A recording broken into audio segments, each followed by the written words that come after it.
Yes, and we are live. This is the second week of 12 Gifts of Solstice. As you know, it's like 6 days or 7 days to go before the 1221.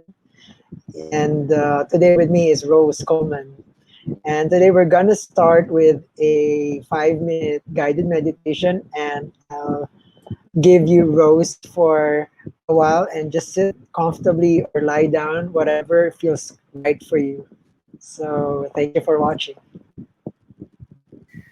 All right, so we'll get started with a 5-minute meditation. This is usually how I start all of my sessions with my clients, just to get us grounded and present and centered. So go ahead and find a comfortable space, whether that's seated or laying down.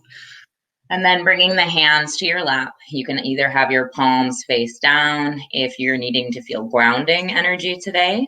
We are in an solar eclipse, total solar eclipse, so there is a lot of kind of frenetic energy floating about. So palms can be on your lap if you're needing to feel more grounded, or you can have your palms to the sky if you're needing to feel a little bit more energy, or you're just open to receive whatever the universe has for you today.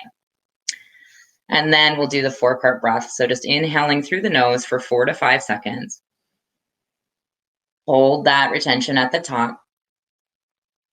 And then let it go through the mouth for 5 to 6 seconds. 4 more like that. Inhale through your nose. Hold it. And release through the mouth. Keep this round going. As you inhale, imagine that you're bringing in fresh life force energy, chi or prana from the universe. And at the top, you're marinating all your cells with that good, fresh energy. And then as you exhale, relax your shoulders and let any dis-ease mentally, emotionally, or physically out of the mouth. And one more round.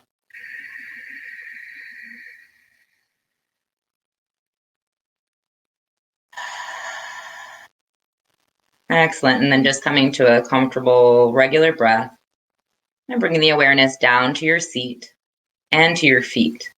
And just imagine that you have thick grounding cords or roots going down from each foot and from your seat all the way deep into Mother Earth, about 6 to 8 feet. Going through the floor, all the way into the crust of Mother Earth. And then little branches come off of that root and they ground you in even deeper. And use your imagination to sense into what that earth feels like. Maybe there's a texture. There might be a smell, a color. Maybe there's some rainwater coming down into your root system. And in turn, Mother Earth is feeding you grounding, safe energy back up the spine.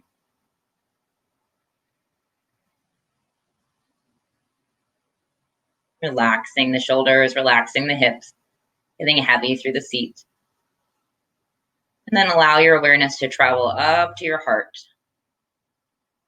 Just envision that there are angels feeding beautiful, bright light energy right into the back of your heart space, lighting it up.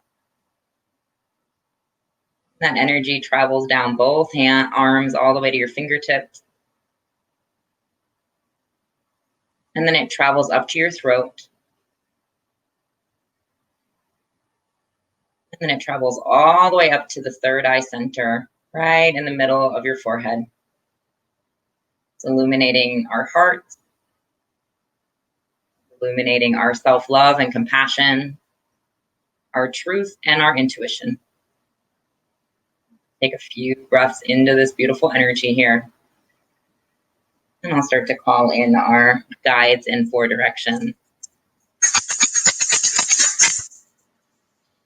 I call upon the watchtower of the south and the healing elements of the south to be with us in this healing.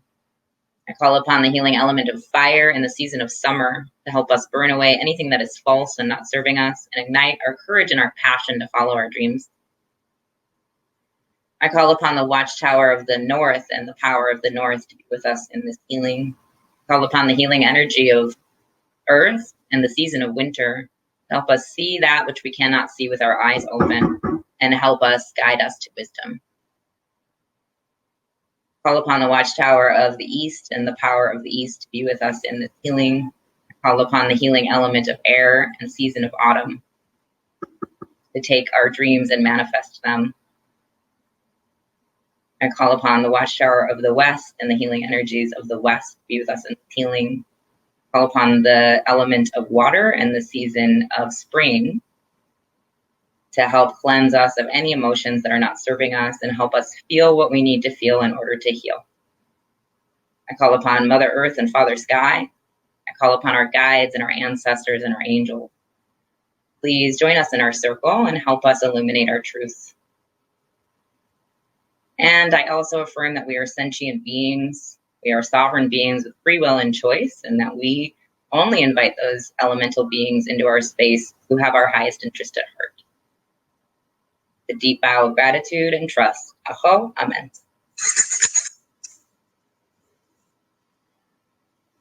Right, so we're going to move into our 3-card reading for the collective now. So I'm using the Light Seers Tarot deck, which is a new deck to me that I really like. This woman does the art and the writing in it. And I find it to be fairly gentle for a tarot deck. Sometimes tarot decks can be a little blunt, but it's fairly gentle, so I like that. All right. So I'm just breathing into the cards and asking them to reveal a message for humanity, for the collective consciousness at this moment during this solar eclipse. And moving into the great conjunction that Leonard mentioned that's coming up on the solstice. So what we're going to do is we're going to do a simple 3-card spread that is recent past, present, and then the near future. So separating the deck out, 3 piles, and then intuitively placing it back into one is how I usually cut my cards. You can do it lots of different ways. It's not really a right or wrong, more about the energy. The first card that we got is related to the recent past. So it is the 4 of Wands. And it looks like a celebration, right?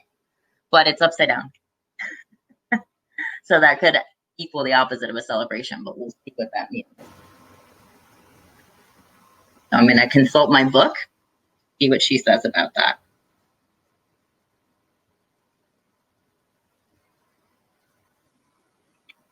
Okay, 4 of Wands. So in the upright position, it would mean celebration, prosperity, an important event or milestone, gathering of souls, kindred spirits, stability in the home and relationships. Sometimes signifies marriage, but it's in the reverse position. So it is signifying forgetting the importance of simple things, getting caught up in drama, lack of harmony, or feelings of disconnection. So the card reads, bring on the noise. It's time to kick back in a joyful elation. You've been building foundations, and after a period of massive shifting, it's time to enjoy some well-deserved communal bliss. If you've been through a cycle of rapid expansion and awakening, this card marks a transition into a more harmonic, stable state. You have reached new levels of consciousness, and it's the perfect time to enjoy a milestone event and celebrate with the people who love you. Love them right back as they are. And sometimes this card signifies a marriage or another significant occasion. While connecting with friends and family, make sure you relax, release, and allow your body to integrate all the lessons you've been working through. Happiness and harmony are yours to be had. Enjoy these warm vibes of celebration and success. Also, when was the last time you danced? And then there's the mantra that goes along with it. I am devoted to my connectedness and celebrate the wonder of loving bliss within my communities. So I feel like this card kind of signifies a couple things for me when it's related to the collective and what's been happening in the recent past, as I feel like communities have been really important and people have had to rely on their loved ones and find their tribe to get through this difficult time. And it's been a difficult time for most people. It's also been a time of spiritual expansion for a lot of people and of kind of awakening. And so what this card is saying is kind of like, congratulations, you've made it through this shadow work, and now it's time to celebrate and love the people in your life. Tell them that you love them, and allow love in.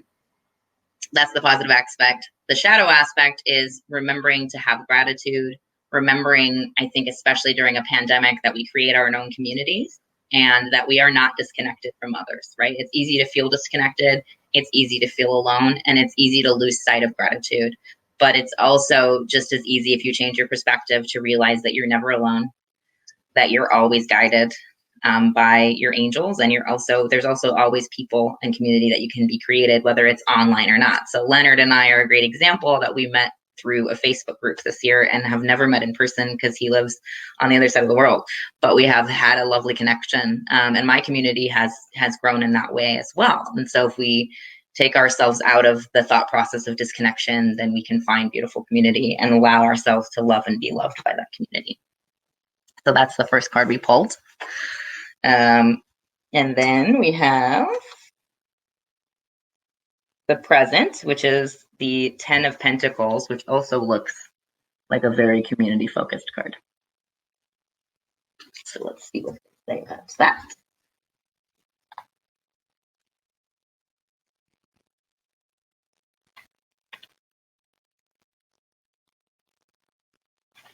All right, so spiritual and material abundance, community, generosity, wealth and prosperity, building a legacy. So this is representing the present, and which is interesting because we are just coming off of a new moon, and today is a total solar eclipse, and both of these events have happened in Sagittarius, and Sagittarius is really the sign that is all about abundance and limitless possibilities and expanding our vision for our lives to be bigger and greater and more prosperous. And Sagittarius doesn't care what people think. Sagittarius follows its dreams. And it's really about travel, which is interesting because it's not safe to physically travel very much right now, but it's more about spiritual traveling and how far can you travel with your vision for yourself? What can you let go of in order to invite this abundance in? So it's a very powerful last couple days to set intentions if you haven't already done so. Oh, baby, this is the big one. All the love, abundance, and joy that you can muster in your heart. It's coming your way, and it's coming fast. It's time to prepare for the inevitable arrival and to commit to your long-term success. This energy is so big, in fact, that you should be prepared to spread some of it around generously. Bring an abundance of positive energy into your life and watch everything start to shift. Expect the arrival of success, happiness, and an upbeat and loving community as avenues widen and the right connections click into place. Remember that perceptions will change. You are one small move away from seeing the bigger picture and from unearthing a legacy of pentacles that is already yours. You deserve this success and this love. Taste the pleasure of life and embrace and embody a state of consciousness that says, yes, I am worthy of this success. I really, really love that. We did a new moon event yesterday with yoga, meditation, and sound bath with a couple of my friends. And we had about 40 participants on Zoom, and kind of a consistent theme was letting go of fear of failure and not like playing small and really following your dreams and courageously, because it does take courage to step into that kind of life. And the stars and the planets are aligning in a way to support that right now. And Sagittarius is all about optimism. And so if you can look into any situation with optimism, your perspective can shift and more abundance can flow to you. And it's like, you're right on the edge of this though, right? So this card is saying, we're not quite there, but that's the direction that we can go. Right? Okay. So then we have the near future. Wow, this is a very happy, abundant reading. It's exciting. Okay, so then we have the 9 of Pentacles, also upright. And this is also a very abundant card. So this is the near future. So this would be moving into after the Great Conjunction and moving into the Aquarius, the age of Aquarius that we're moving into on the 21st. Spiritual and material satisfaction, personal achievement, inner peace, milestones met and celebrated, an energy of successful harvest, contentment. You know those moments when everything feels a little bit brighter? You are reaching one of those moments soon, a culmination of hard work and desire when you will be stepping into your manifested hopes. These moments of spiritual and material bliss are highly personal and serve as funnels of flowing success. Look for this feeling as it surges into your heart and use your power to move mountains, spread love, and enjoy your harvest. Go ahead and bask. You deserve it all. Spending some time alone will help you to promise to see your progress, then celebrate. In shadow, this card suggests that you may be working too hard and not seeing enough in return. Examine feelings of self-worth and look at your energy balances both in and out. The rewards must always equal your energy expenditure. And if you sense an imbalance, then it's time to make amends. The harmony and the harvest you seek are in front of you. So yeah, that's kind of, we're moving from this sort of like individualistic, patriarchal, do society more into a balanced between divine masculine and feminine society. In the age of Aquarius is all about manifesting through the divine feminine, which is more about being a container to receive and knowing when to rest and knowing when an energy exchange feels good and listening to our intuition and walking away from things that feel just too draining, right? And walking away from this martyrdom complex and all this kind of stuff that a lot of sensitive, compassionate people tend to fall into. So interestingly, every time I do, or not every time, but a lot of times when I do a reading, especially for the collective, a card will jump out of the pack and then it wants to be included. And so very interestingly, all these cards were super positive and super abundant, right? And all the like community and abundance and happiness and love. But this card also fell out. Which is clearly a much more shadowy aspect card.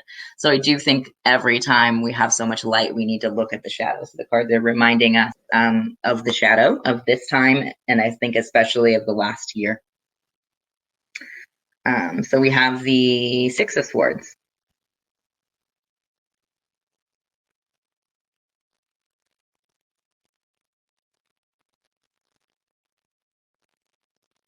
Is transition, help arriving at the right moment, rites of passage, deep healing, moving beyond trauma and shadows of our past, support from others, personal evolution, spiritual transitions or journeys.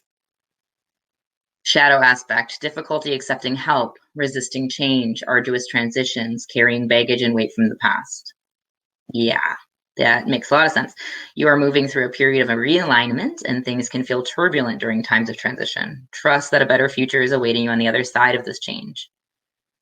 And you may feel alone right now, even when it's difficult to accept assistance from others. Remain open to receiving help from the most unexpected of places. Allow the gentle support of the universe to move you through this ocean of evolution and lean towards silver linings on the horizon. More sunshine? Yes, please. Sometimes we find ourselves adrift because we think we are ready to move on, but our heart is still anchored to our past. What old chapter needs to be closed? Chase guidance in the form of renewed hope and get ready to explore fresh beginnings on the opposite shore. Yeah, I think this makes so much sense. So we've already dealt with so much change in the last year. And I keep hearing it on the news. I keep hearing people say this phrase of like, when things return back to normal, right? Like it'll all be better when things return back to normal. But I truly believe that there's no such thing as normal to begin with. But not only that, but like normal is gone. But the past is totally gone. Like we've shifted as a humanity in the last year, and this shift is going to continue to happen. So if we cling to the past and we try to make things normal again, we're only creating more suffering by resisting change, which is kind of like the main tenet of Buddhist practice, right? So moving forward and seeing the silver linings and realizing that like letting go of those, dealing with those shadows and then letting them go, dealing with those traumas and then letting them go. Because Aquarius, when we moved in the age of Aquarius, is the least sentimental sign about the past. And Aquarius is an inventive, revolutionary thinker. And so it's going to be really about letting go of the past and really stepping into the future. And it is going to be difficult too. It's not going to all be light and love. That's not reality, right? But relying on others and asking for help, like we're moving from an individualistic thinking to more of a collective thinking of supporting each other is supporting. So what's good for me is good for the whole is the idea. So that's it for our reading. No, wow, thank you so much. I love the I love the meditation. One of the gauge I get is when I'm buzzing. My hands are buzzing. It really affected me. So thank you. It's You're really welcome. calming, really powerful. And the card pools are, even though you said that the last card is more of a shadowy, I think when you were reading it, it's a period of realignment. Yeah. I think it's still part of the positive alignment of the three card. The first three cards are really are really, I don't know. It's really good for. It's really music to my ears. Spiritual Yeah. abundance, celebrating the harvest, Mhm. and all of that.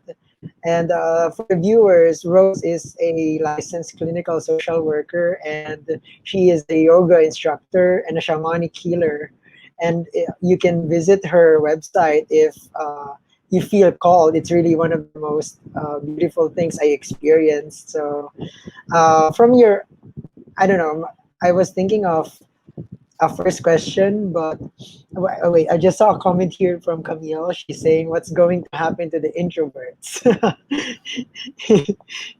Yeah, and Well, that's like, introverts can still be abundant and still have community and support. So it's really interesting because I think there's a lot of talk about how empaths are all introverts. Okay, this is not true. I'm a very extroverted empath. And sometimes I get that it can be hard for empath introverts for sure. It can be very draining to be in the world. But the good news about being an introverted empath is that you know when to take care of yourself more than most of us, right? You know when to go take a nap. You know when to close the blinds. You know when to say, I'm done giving because I can't, right? Whereas us extroverts will just keep going until we're like shaking on the floor. So you really like, it's use that wisdom to your advantage. Like you're still going to have abundance, you're still going to have a community, you're just going to be smarter than the rest of us of learning how to rest. This We're moving into an astrological 5 year, which is a fast year.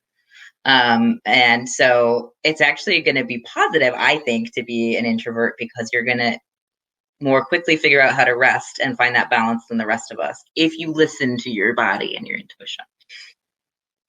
yes, exactly. Thank you, thank you. I consider myself an introvert too. Sometimes I go extrovert or ambivert, whatever feels right. Yeah, you mentioned earlier about the divine feminine coming up the surface again, and I think I heard like we're transitioning from the age of Pisces to the age of Aquarius. I think from the vantage point of yours, you're a clinical social worker. I mean, you're always on the front line, and this year could be, it's really tough. I mean, how were you able to navigate it, and how what is the perspective of transition? Like from, let's say, from March to December, a lot has happened. If you Yeah, look at I it, mean, like COVID, everybody Black Lives Matter. Yeah, no, everybody's being very affected by what's going on.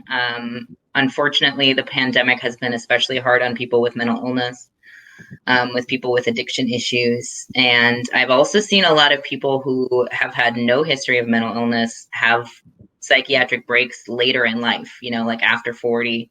And a lot of it's related to conspiracy theories and all of the fear that kind of gets pumped out there by the media. And I've seen people just totally snap because of that. And so it's really, really important, I would say, for all of us to be very mindful of how and when we consume media, including social media. And so as sensitive people, we are affected just as much by logging onto Facebook and doom scrolling as we are an interaction that feels taxing in person. And most of us forget that, right? And a lot of us have been online more and consuming more news. And there's a lot of collective anxiety and grief in the environment, right?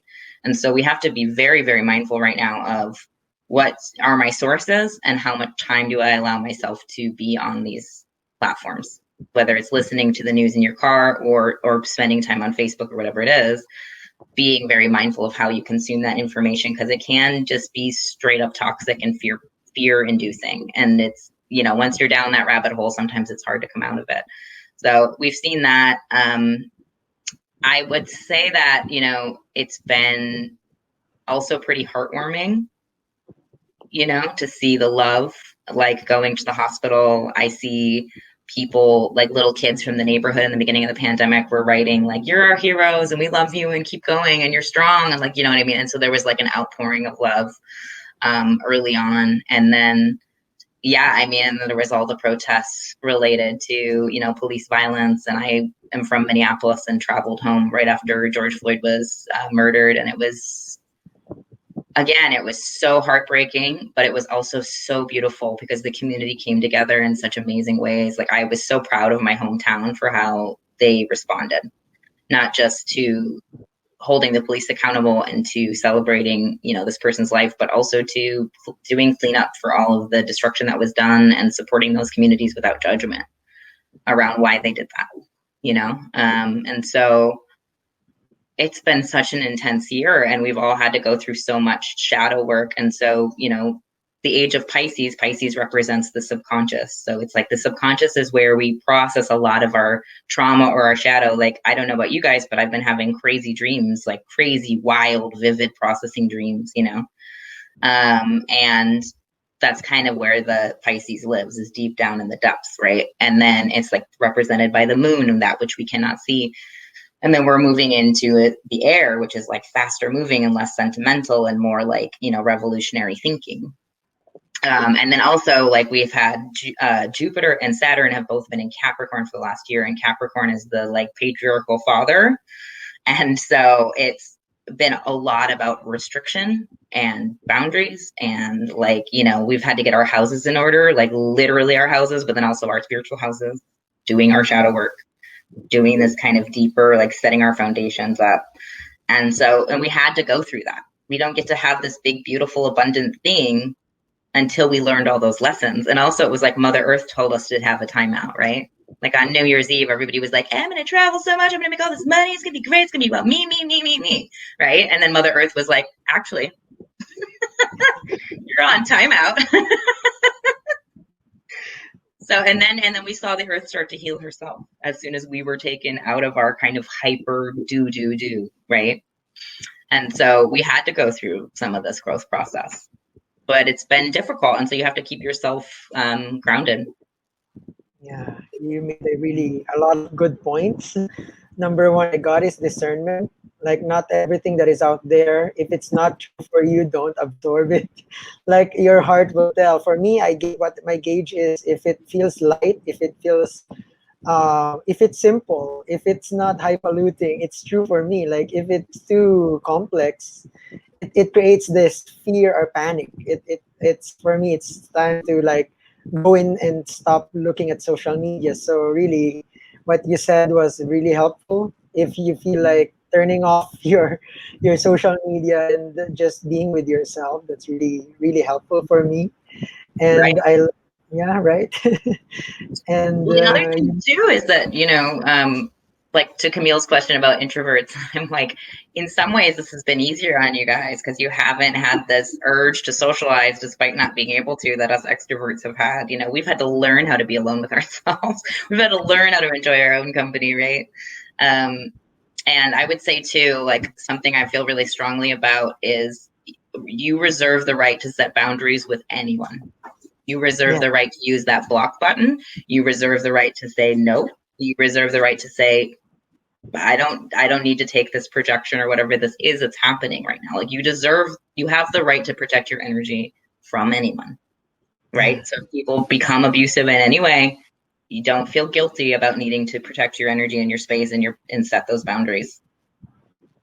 Mhm. Yeah, actually, that was one of my questions in mind. Like, this is like maybe a sad reality, but for me, it happened. But what about with you? Did you lose like friends this year because of, let's say, opposition of beliefs and then cognitive dissonance or clashing of opinions and so on?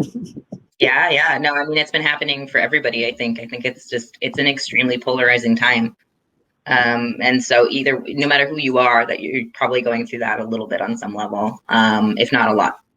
And it was also a theme that came up with the participants yesterday of our event.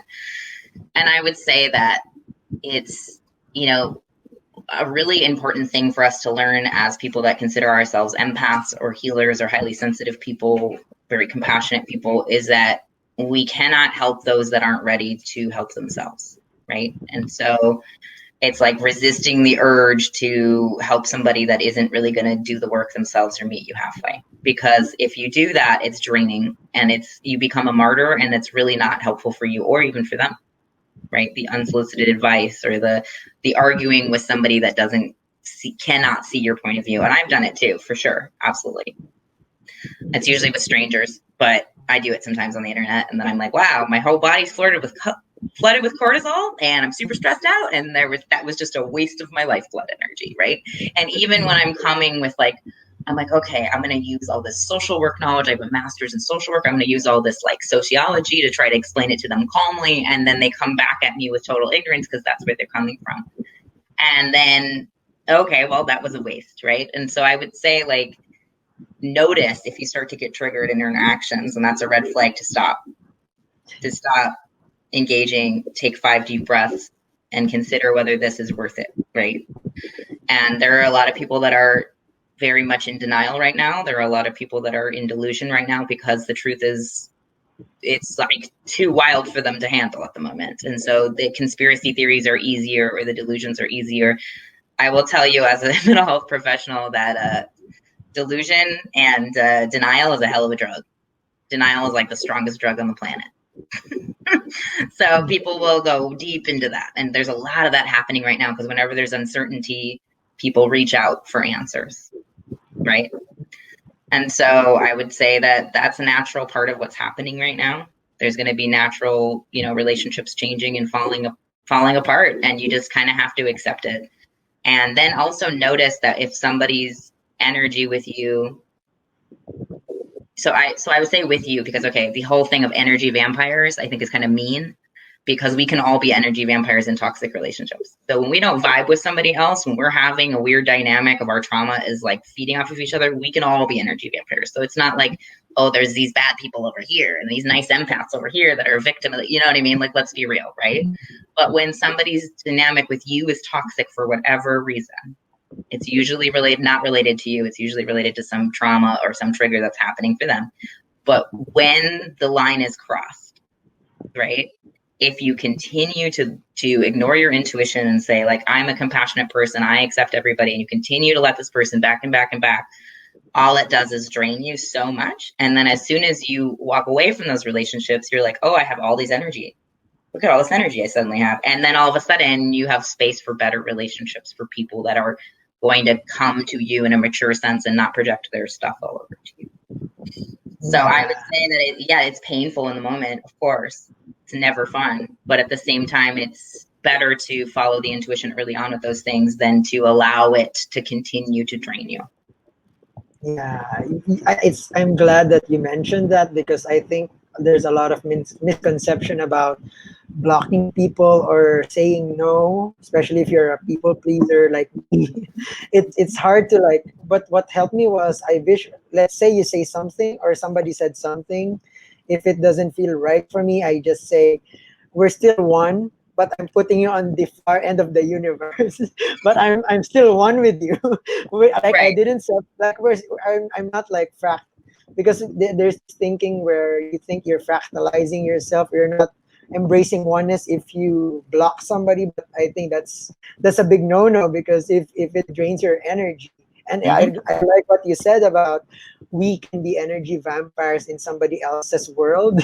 All of us, we can all be conspiracy theorists in somebody else's theory. So sure. it means just I love it. You said follow your own intuition. If the truth of somebody is it doesn't feel good for you, so have the liberty to stay away, preserve your energy. And I mean, and that's the thing is that, when we learn how to do that, we learn it's self-love. That's a practice of self-love, right?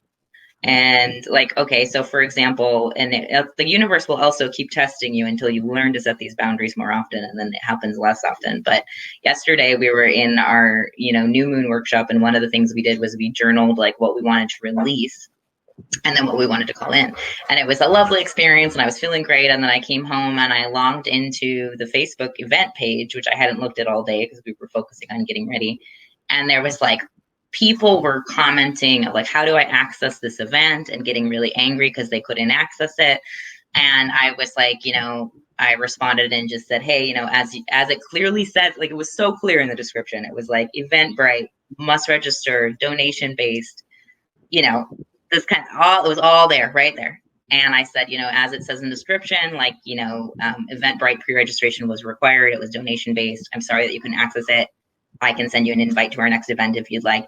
And then this person just like lashed out at me. And then one of her friends lashed out at me. And then they accused me of being a scammer. And then there was other people actually scamming and selling fake tickets to our event that didn't exist and posting. I mean, it was just craziness, right? And so I felt myself getting triggered, right? And I started messaging our co-host of the event, and I was like, whoa, have you guys seen our Facebook page? It got all crazy today, apparently. And eclipse energy makes people kind of wig out sometimes, And the great thing is, my friend and mentor, Angel, was like, remember what you were releasing? And so I was releasing what people think about me. Like the thing that I was releasing was not caring what people think about me, and fear of failure.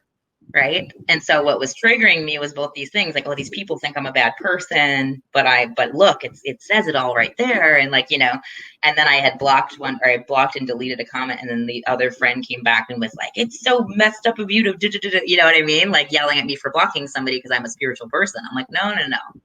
That's a trope. That's an old story. And it's not that I block anybody that disagrees with me. It's a difference between somebody that is being unreasonable, somebody that's being, their reality isn't your reality for whatever reason, or they're being abusive. Those are those lines that I draw in the sand. No, I don't tolerate it. And the reason why I don't tolerate it is because I don't let myself stoop to that level. And if I continue tolerating it, eventually I'll be pushed to do it back. And that's just not a good use of anybody's energy reserve, right? Yes, definitely. And even if you're a highly sensitive person, it would sometimes you would feel like it's you. But Right. recently, like if you look at the human design, there's this human design chart where if you're a projector, because I'll to tell you a story. I was looking at my chart, and then I looked at it. I was a projector, and there's this line where it says a karmic mirror. So if you're a karmic mirror, it's like people are angry at you, but they didn't mean they're angry at. You're just mirroring their shadow at them. So yes, I actually recently found out that I'm a projector too. And yeah. it's so funny because my whole life I knew that I had a strong effect on people. Like I was aware that my energy has a very strong effect on people, whether negative or positive. And so I actually spent a lot of time trying to soften my energy because it was overwhelming for some people, right? And but then when I found out about this projector thing, I was like, oh yeah, people are just like, they just project all this garbage right onto me. I don't even know them at all. I mean, it's never people that know me usually. It's usually just random people. Occasionally it is people that know me, but like usually it's not people that know me. And I'm just like, what the heck is it about me that? And so then I learned about the karmic mirror, and I'm like, okay, Yes. right? Yeah, that's right. And if you're a reflector, you're more like that. Reflectors are like 1% of the population. So sometimes it's not about you. It's about and the Right. collective. Right now, the collective are just the collective shadows. The polarity is strong. Like Yeah. me before the full moon or before the new moon, it's intense. I don't know why I'm so sensitive. Like when people are not liking my posts, I feel like, oh my god, I'm so unworthy. So but I realize the pattern. It's sometimes it happens like before the full moon or before the new moon. So so I don't have to judge myself. I just have to No, be gentle yeah. with myself. Being gentle, yeah, for sure. And then like also realizing that it's such an ego-based thing, and it's been created that way. I mean, if you watch the movie The Social Dilemma, they talk all about this. The people that developed the like button are like, this is a disaster, right?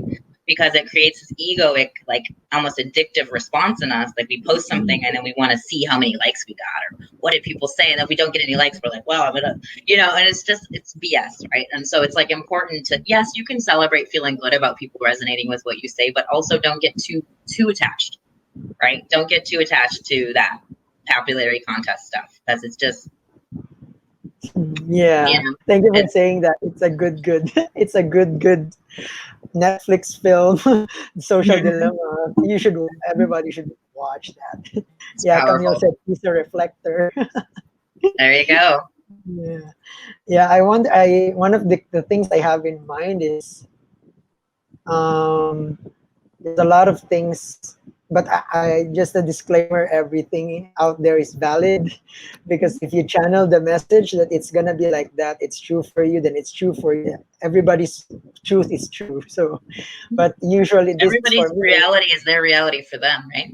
That's the cool Yeah, thing about working in the mental health field is that we get to see people whose realities are really out there. I mean, like, wild. And it's fascinating to me. I find it incredibly fascinating. And all you need to do is listen to a person and affirm their reality when everybody else is trying to argue with it. There's so much power in just going, okay, wow, tell me more about the green Martians over there.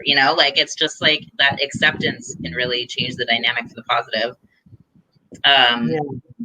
yeah, But it's also, there's also something to be said for, even though, I draw the line at abuse and things like this, it's still important, back to the karmic mirror, to have self-reflection. So if there's an interaction that goes a certain way, it's important, because before I was like, why do people wig out at me all the time? Is there something about me? Like, I was like, am I the crazy one, right? Because I'm the common denominator. But it wasn't really about that. It was about karmic patterns, and it was about the projector thing. And, but one thing that I've always been working on is being reflective and being humble. So if there's an interaction with a friend where they cross the line with me and they project all this junkola onto me, and we stop being friends, we part ways, I can still love that person. Even though I'm saying I don't want you in my life because it doesn't feel good, it doesn't feel right, I can still actually hold love for that person. It's not about saying that they're a bad person and they're, you know what I mean? And I will chant for their happiness. I will use my Buddhist chanting to chant for their happiness because I truly want them to be happy, right? And then I also will reflect on okay, yes, they handled it inappropriately, they crossed the line, but is there anything I did in this interaction to cause that reaction? And usually there is. And there's some lesson that I can take and go, okay, I can learn from this. But the trick is without shaming yourself, right? And the trick is to have self-forgiveness and self-love and go, okay, well, like, for example, I had a breakup with a friend one time, and it was like they totally wigged out. They crossed the line. I was like, all right, we're done. But I could reflect, and I was like, I was trying to fix her. I was giving her unsolicited advice that she didn't ask for, and she was reacting to that. Her reaction was way overboard, granted, but still, I can learn from this with self-compassion and try to do better. Yeah. Nice. Yeah. The good thing about what you said is you can do that without shame, without judging or criticizing yourself for doing it. And what helped me is, this we're moving into a new paradigm. We're moving into a new perspective, new frequency, so to speak. So, like, sometimes it's not personal. Like, Yeah. friendship is lost, but you gain someone better, or for a miraculous way, that friend that you fought with months ago would come back without the two of you doing something. Like, it's just unfolding the way it's supposed to, right? Yeah. Well, and Yeah. so I practice Nichiren Buddhism, also known as Soka Gakkai International. And what we do when we have conflict with somebody that feels unsurmountable, where you've tried to have a dialogue and you can't see each other's perspectives, is we chant for their happiness. And then they say that one of three things will happen. Either they'll leave your environment, or you'll leave their environment, or you will both change in a way that makes the relationship able to go forward. And it's like you're saying to the universe, what's the best path? Help me find the best resolution for this, whether it's me moving away, them moving away, or us coming back together.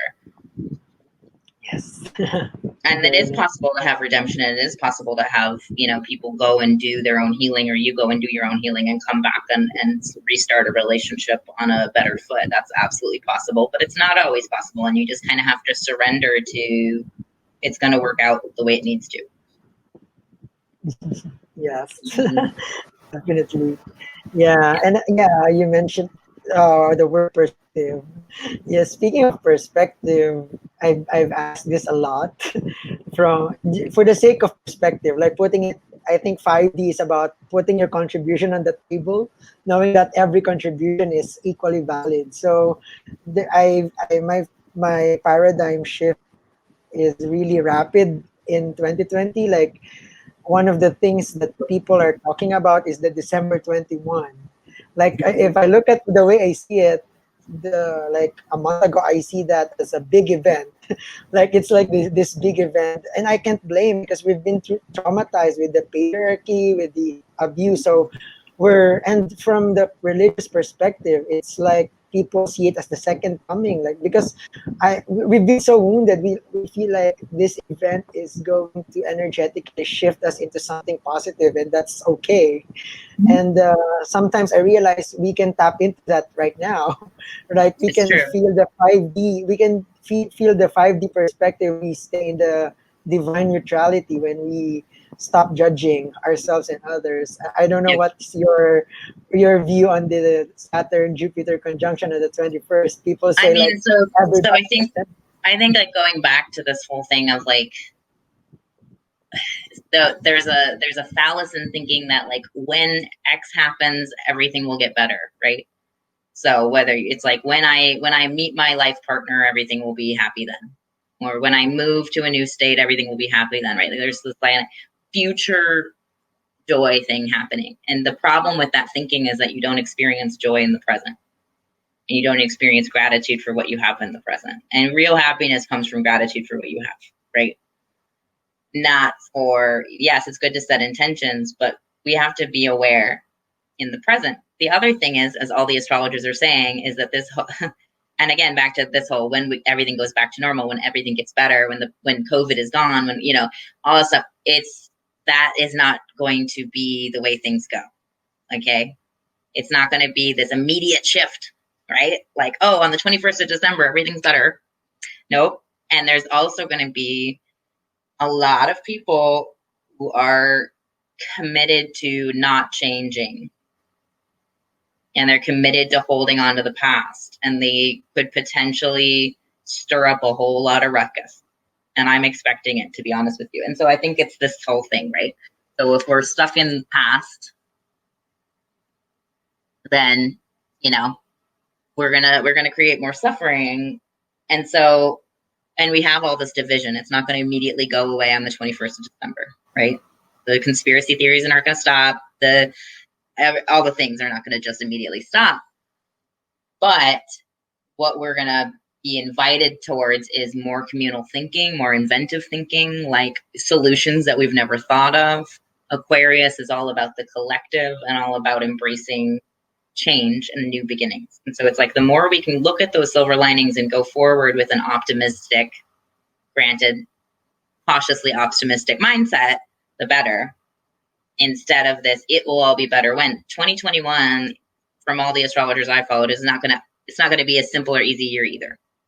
It's gonna be much different than 2020. It's gonna have more optimism and more, shift, and more of this kind of like, whew, we're really moving now, right? And a lot of the consciousness has been raising in the last year, and so it is going to be positive, yes, but we can't expect everything to just magically flip.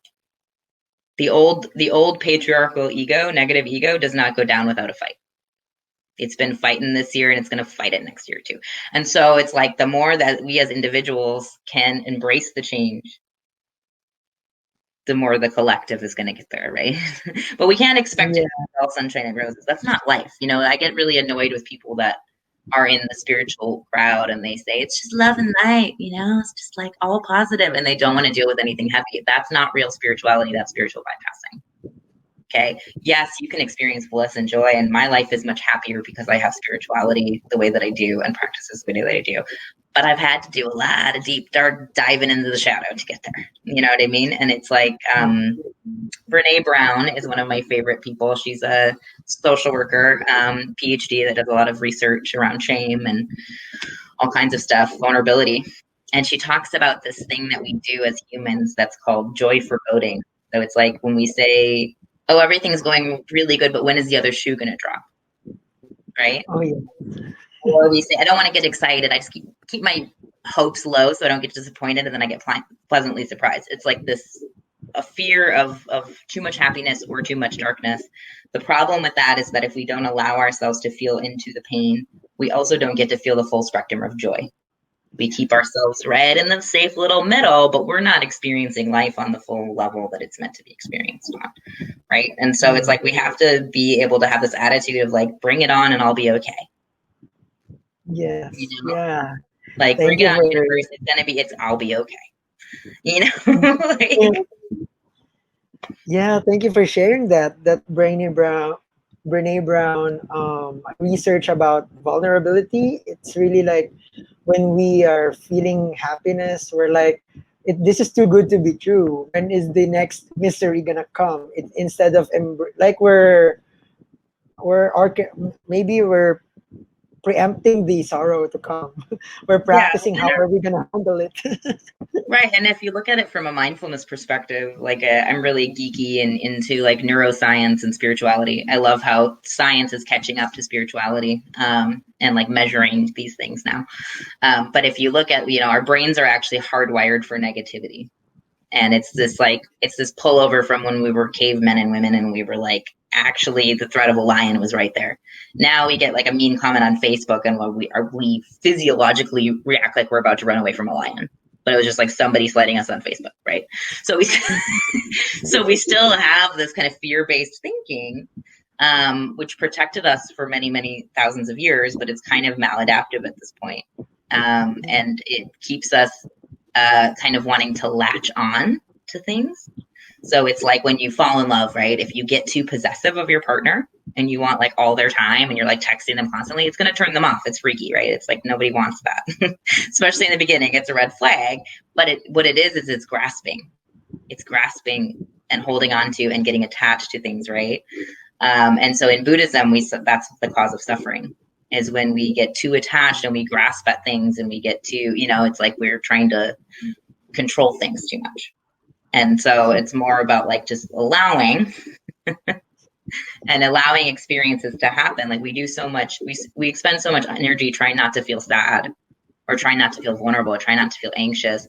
And it's a lot of energy when really if we just allowed ourselves to cry, we just allowed ourselves to have that panic attack and then reach out for support or whatever it is that you need to do. Like animals in nature, when they have a scary experience, they just shake right away, and that actually releases it and doesn't become PTSD for them. Whereas for us, we shove it down and it does. It comes back later because the body keeps all that information, right? So anyway, that was kind of tangential, but essentially, like, I think we need to be open to all possibilities going into the next year. And I think this last year has really prepared us for that because none of us imagined the events that were going to take place. Yeah, I agree. Really is. So uncomfortable, but it is what's needed for us to embrace, change. Yeah, I agree. It's really.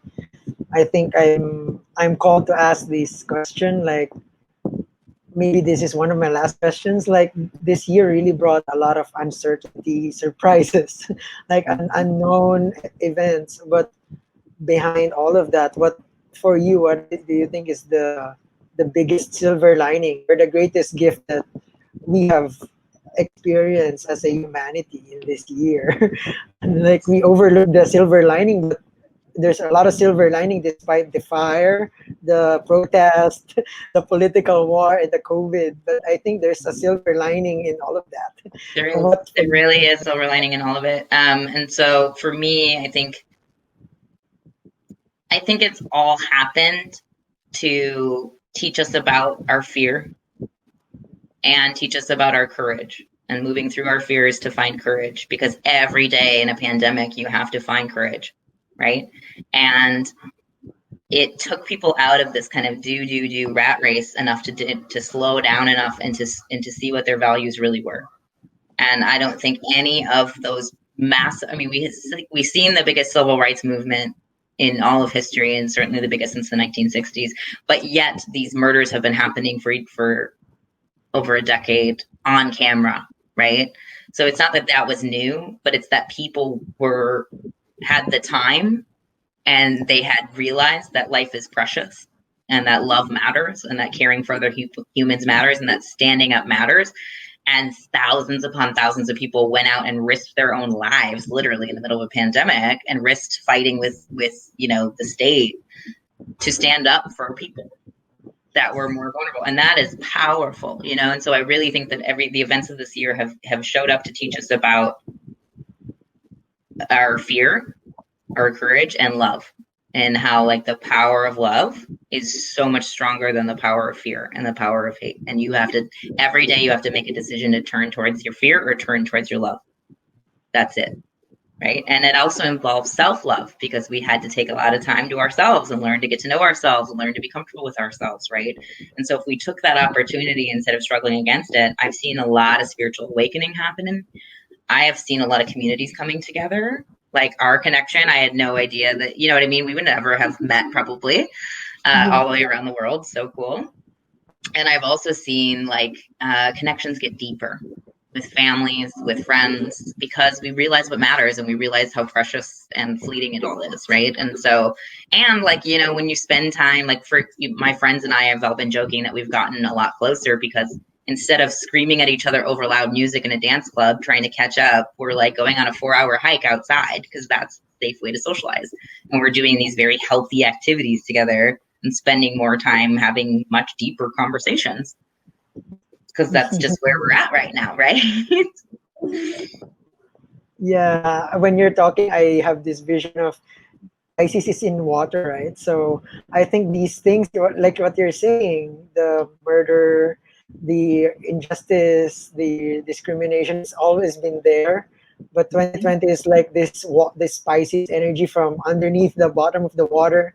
It's rising up, and when we transition to the age of Aquarius, it's gonna fly up there, and Yeah, it's like you can't really get away with anything right now. It's all like right on the surface, right? So the deception is on the surface, the hatred is on the surface, it's all right there, right? It's like it all gets exposed very fast. And we were kind of already going that direction with the Me Too movement and everything going on. But it's a good thing, because these structures have been happening forever and they've been wrong for a very long time. And people waking up means that we can change these things that we've been dealing with for too long. And we need to. There's urgency. Like, we have to save the planet, literally, right? And so it's like, okay, let's get on this. Let's do the work so that we can save this beautiful planet that we get to live on, right? Because yeah, I agree, definitely. Yes, and yeah, before I ask you like how people can reach you, I think I feel called again to ask like, look at, maybe I can be a representative or a spokesperson of the people who are grieving, because grief is a massive emotion in this year, not it just is. loss of the physical death of a lot of people. I think the loss of the old way of thinking, the loss of a lot of the old ways society is going. So I don't know. Do you, maybe this? What is your message about people grieving? That's a great The grief. Yeah, Yeah. that's a great question. There's tons of grief going on for everyone. And like you said, grief doesn't always just mean a death in your life. It can also mean, and there's a lot of that happening too. A lot of people are electing to leave this lifetime. I've lost 3 people in the last few months, and none of them were even COVID related. But I would say that talking about grief, having the conversation, taking it out of the shadows, because a lot of times people that are grieving feel really alone and they feel really like it's unacceptable, and it's only acceptable to be happy, right? It's not an acceptable emotion, and so talking about it, opening up spaces to talk about it, normalizing grief and normalizing it being a healthy human process, right? And supporting each other through that grief. Like when I was grieving the death of a friend recently, I felt like I couldn't call in sick to work. And my coworker said, call in sick to work, And I was like, okay, thank you. I needed that encouragement to not go try to hold space for others while I couldn't stop crying. Like I literally, and I'm pretty evolved when it comes to emotions and stuff, right? But I needed that encouragement because it's not normalized in society, unfortunately, right? And so I took the day off, and then I had a friend show up for me and just come over to my house and just be there with me in the state that I was in. And I had another friend talk to me on the phone and just allow me to be very raw and very vulnerable. And I accepted that help. And this was the third friend that had passed, and I had not let myself cry for the other two. And I literally remember thinking, is there something wrong with me? That I'm not crying, that I'm not upset, that I can't get upset. And then the third one happened, and it was like, okay, that's it. And the floodgates were open, and I just had to take a whole day to just sob and be supported and allow people to support me. And when we're at our most vulnerable, it's when we don't want to reach out for help the most, but seriously reach out for help to the people that you trust, right? Send out the bat signal. And then if you're wanting to be an ambassador for grief, like just have the conversation, normalize it as a beautiful spiritual thing that is part of the process. I really love Wow. Pema Chodron is a Buddhist monk who speaks on the topic of grief, and really beautifully about how if we surrender into these emotions, we can find joy on the other side. It's a spectrum, you know. The release of crying, the release of allowing yourself to grieve is important. Oh yeah, that really beautiful. I felt that because grief is really, it's one of the toughest human emotion because it's a part of you is lost. And this year I never thought there's an earth doula, like a midwifery for death. Like Yeah, death doulas. yeah, yeah, I was like amazed, like, and then it's coming up this at some point all of us we all experience loss, and thank you for that message. Like allow it to happen and feel the courage of being vulnerable. Mm-hmm. Then yeah, thank you really. Yeah, and we all have grief, and we all have grief around just like not just death, but like just losing certain things. A lot of people have lost their livelihoods or their businesses or their Yes. health. I mean, there's lots and lots of things. Romantic relationships, it's like it's another thing that's a little backwards about our Western culture is that we don't have a lot of celebrations of passages. Like a lot of ancient societies would have like a grief ceremony, or every time a big change would happen. And it's important to do that. It's important to celebrate our wins and also to really feel our losses and to move through that energy, because otherwise if we don't, it becomes depression later on, or it can become PTSD or anxiety later on. Our bodies don't, these emotions don't just dissipate. They will come back when you're ready to process them. So it's better to just do it in that moment if you can. Mhm. Yeah, I agree. And just face it, allow it to unfold, allow it to be felt and pass Mm-hmm. through. Yeah, thank you. Yeah. Really, this is really a very, I mean, I got a lot from this. Even though, intuitively we know it, but sometimes we need like people like you who can like remind us of these things. Yeah, So, because we're mirrors of each other, so these things should be a reminder to come up the surface. Yeah. absolutely. I Yeah. think this is just a nutshell of what you do, and I don't know how people can reach you, and maybe they want a Mm-hmm. shamanic healing or Yeah. things that. How can they reach you or connect with you? So my website is roseyogaandhealingarts.com. And then my email is hello@roseyogaandhealingarts.com. So those are probably the best ways to find me. I have a Facebook page with the same name and an Instagram with the same name as well. And people can book a free consult with me if they, just want to look at the offerings that I have on my website and see if something, is calling them or they're not sure, they can I offer a free 15 to 30-minute consult to make sure it's a good fit on both sides. And I offer scholarships as well if my stated amounts are out of reach for people, because I, don't want money to be a huge barrier. There's a limit to that, of course, because it's my time. But I think if people are guided to work with me, that's the most important thing. Yes, really. Thank you so much, and you're very generous with this. Like I know, I experienced it, and I felt the healing from the shamanic healing we had like maybe 6 months, 5 months ago, and really thank you for being present here and sharing the gift of vulnerability and courage to Thank everybody. you so much, Leonard. It's been really cool watching your growth this year and your set and return year. What a year to go into your set and return. Really a roller coaster ride for not Yeah. just for all of us. So, yeah, it's a powerful year for sure. Yeah, so you can reach Rose in the Yoga Rose in the website I posted. I'm also gonna post the Facebook page on the description box, so you can easily access the offering she has. It's really wonderful to have you here. Thank you so much. Thank you.